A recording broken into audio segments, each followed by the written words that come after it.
Hello friends. What happens when a chief minister is arrested by the police that is supposed to be working under him? Right now, it is not, thanks to the conversion of the state into a union territory. But surely this is going a bit too far when no crime was committed. So what actually happened? Let us take a look.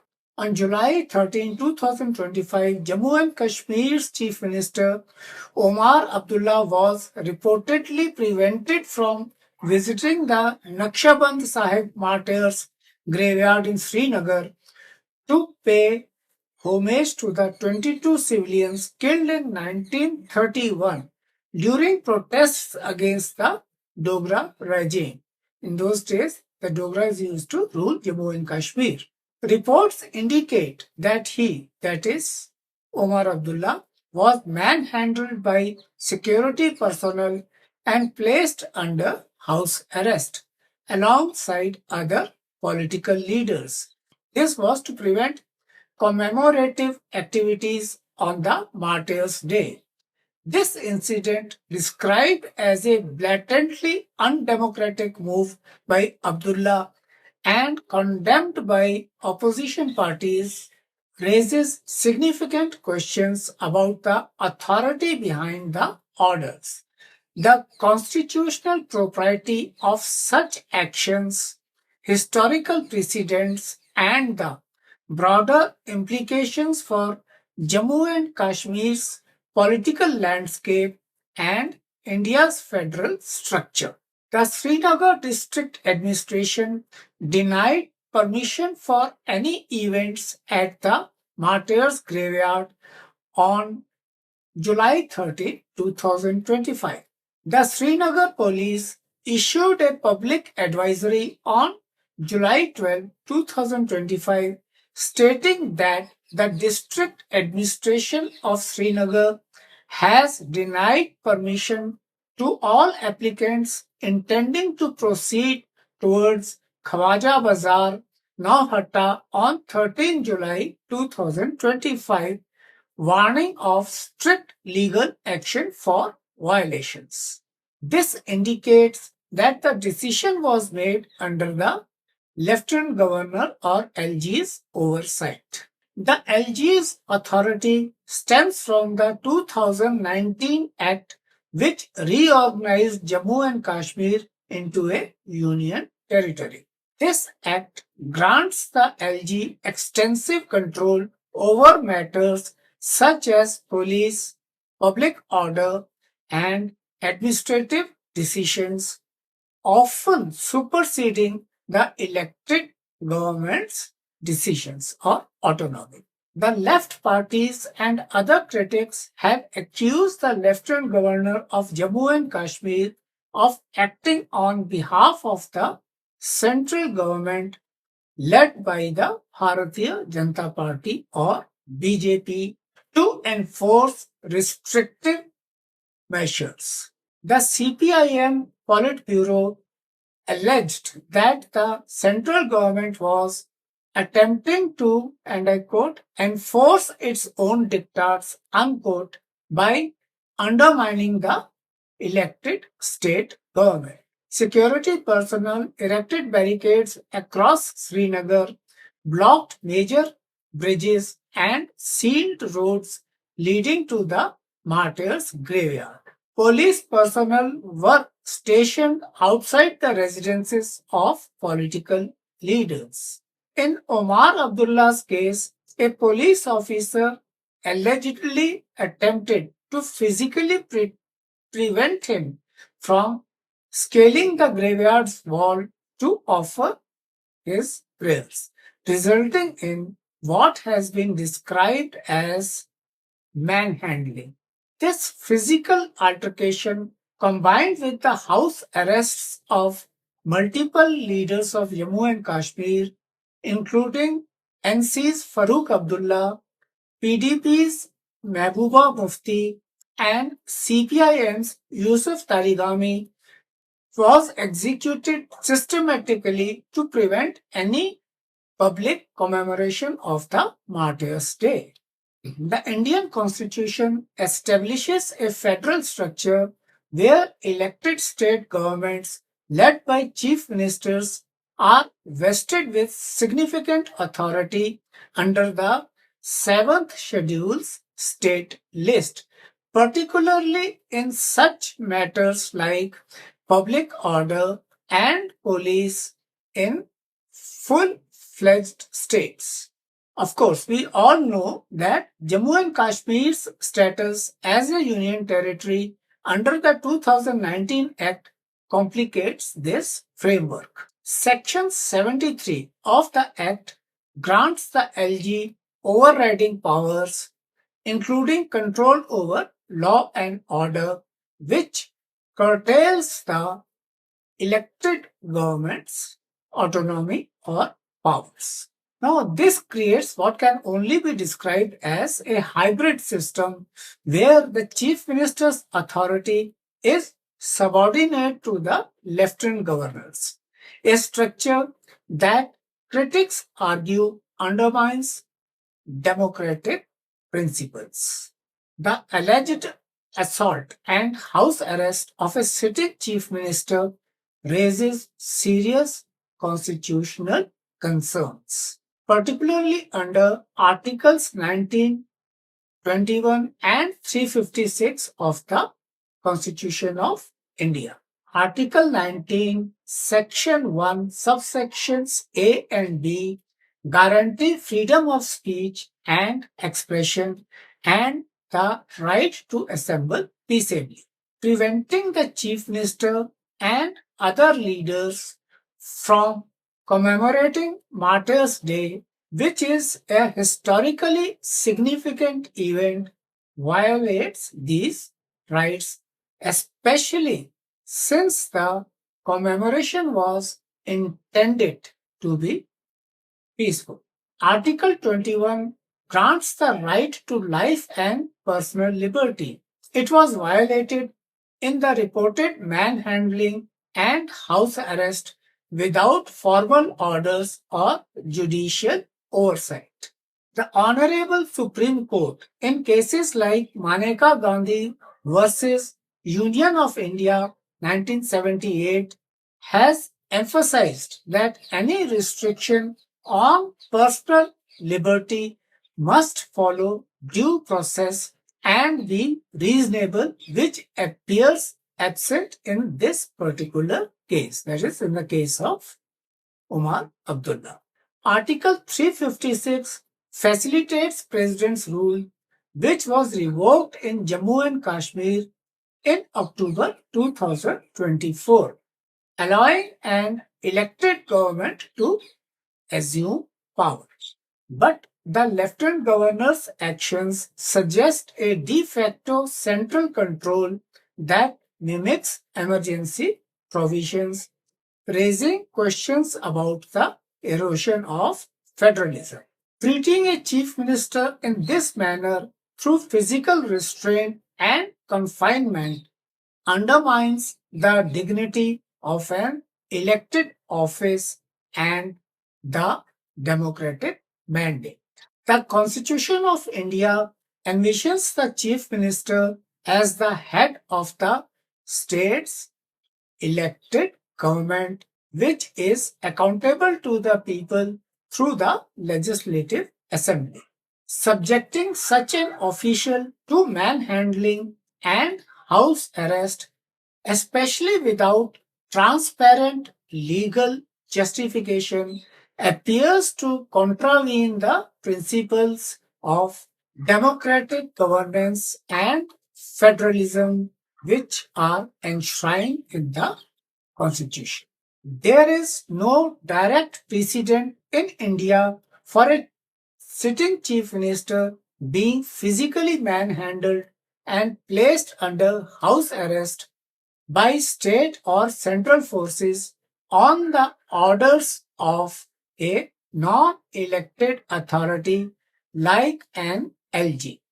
However, related instances provide some context.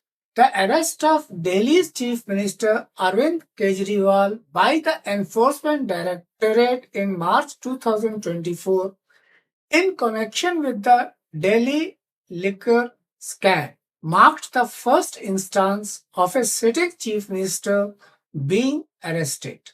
However, this was under judicially reviewable charges of money laundering, with the Supreme Court granting interim bail, citing violations of the right to liberty. Unlike Kejriwal's case, the Jammu and Kashmir incident lacks any reported criminal charges against Omar Abdullah, making it a more direct assault on democratic norms. Following the abrogation of Article 370 in August 2019, several J&K leaders, including former Chief Ministers Farooq Abdullah, Omar Abdullah, and Mehbooba Mufti, were detained or placed under house arrest under the Public Safety Act. Also, its short form is PSA. These detentions were justified by the central government on security grounds but lacked specific charges. There were no specific charges brought against these three personalities.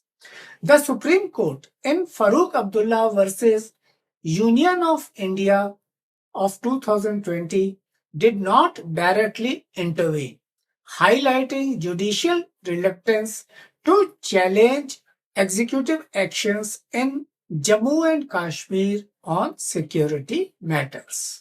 House arrests of political leaders in Jammu and Kashmir have been a recurring tactic, particularly since 2019, to suppress dissent or public gatherings.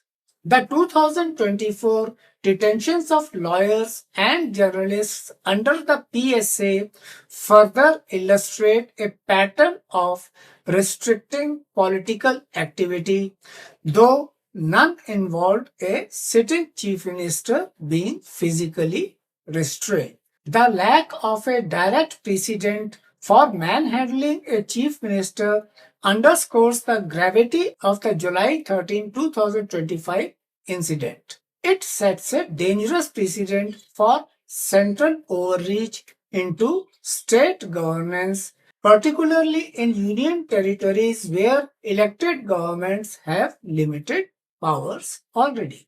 This particular incident has deepened mistrust between the people of Jammu and Kashmir and the central government. Leaders like Mehbooba Mufti have argued that accepting Kashmiri martyrs as national heroes could bridge the dil ki duri, or distance between hearts. But actions like these reinforce perceptions of authoritarianism. The Bharatiya Janata Party's opposition to Martyrs' Day, coupled with their promotion of Maharaja Hari Singh's birth anniversary as a holiday, has intensified political divisions in the state. The NC and PDP's unified condemnation, alongside left parties and figures like Mamata Banerjee, signals a broader opposition coalition against perceived central overreach. The LG's ability to override the elected government undermines the legitimacy of the October 2024 assembly elections, which had restored limited statehood to J&K. If the chief minister can be restrained without accountability, it signals that elected representatives have little real power, potentially discouraging political activities or political participation. The incident highlights the fragility of federalism in union territories. The 2019 Act's concentration of power in the lieutenant governor's hands creates a quasi-presidential system where elected governments are subordinate. This contradicts the Supreme Court's observations in S.R. Bomai versus Union of India 1994, which emphasized federalism as part of the Constitution's basic structure. The incident may prompt legal challenges as seen in the 2019 detentions. Petitions to the Supreme Court could test the constitutionality of the LG's powers under the 2019 Act, particularly if they infringe on fundamental rights or elected governance. The Martyrs' Day commemorates a pivotal moment in J&K's struggle against autocratic rule. Preventing its observance risks erasing a shared historical narrative. This could deepen cultural alienation. The Bharatiya Janata Party's emphasis on Maharaja Hari Singh's legacy over the 1931 martyrs who were predominantly Muslim has been criticized as an attempt to impose a majoritarian historical narrative. This worsens communal tensions and undermines J&K's pluralistic identity. The alleged assault and house arrest of Omar Abdullah represent a troubling escalation in the central government's approach to Jammu and Kashmir. While the Lieutenant Governor's authority under the 2019 Act provides a legal basis for administrative control, the use of force against a sitting chief minister and the blanket restriction on political activity lack constitutional justification. The incident reflects a broader pattern of centralization since the abrogation of Article 370, where security concerns are used to justify measures that undermine democratic norms. From a constitutional perspective, the incident is indefensible. The Supreme Court's rulings in Shreya Singhal versus the Union of India 2015 and Anuradha Bhasin versus Union of India 2020 emphasize that restrictions on fundamental rights must be proportionate, transparent, and subject to judicial review or oversight. The lack of public orders or specific charges against Abdullah suggests an arbitrary exercise of power contravening Articles 19 and 21. Moreover, the physical manhandling of an elected official sets a dangerous precedent, signaling that no democratic institution in Jammu and Kashmir is immune to central intervention. Politically, the incident risks further destabilizing of J&K. The elected government, already constrained by the Lieutenant Governor's powers, faces a crisis of legitimacy. Abdullah's restraint in confronting the centre prior to this incident earned him criticism for being too conciliatory. But this event may force a more confrontational stance, potentially galvanizing opposition to the BJP's policies.